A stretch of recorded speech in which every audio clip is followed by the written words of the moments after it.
La Cour des comptes du canton de Genève s'est intéressée aux mesures concernant les personnes condamnées dans ce canton lorsque celles-ci exécutent une peine privative de liberté.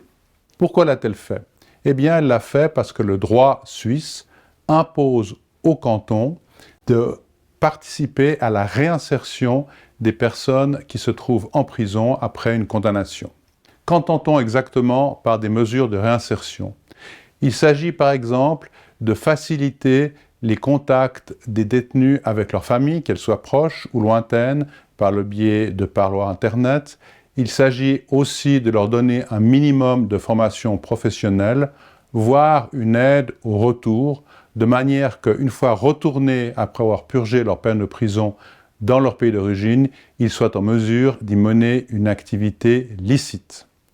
Puis s'agissant maintenant du régime même de détention, il peut faire l'objet de mesures d'allègement, c'est-à-dire qu'on passe du séjour dans une section entièrement fermée d'une prison à une section ouverte, puis enfin, en fin de parcours, à la libération conditionnelle de cette personne si elle s'est bien comportée.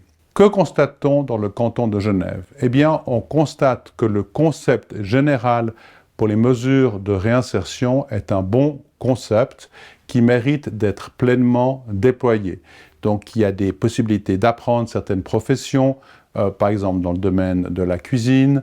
Il y a aussi toute une série d'interventions qui sont faites en faveur des familles pour restaurer les liens familiaux. Et puis, il y a un programme précis permettant aux personnes, une fois expulsées, d'entamer une activité professionnelle dans leur pays d'origine.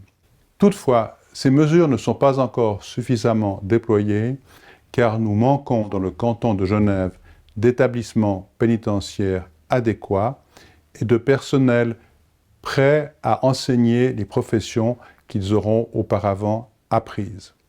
Dans ces domaines-là, il y a donc une marge de progression.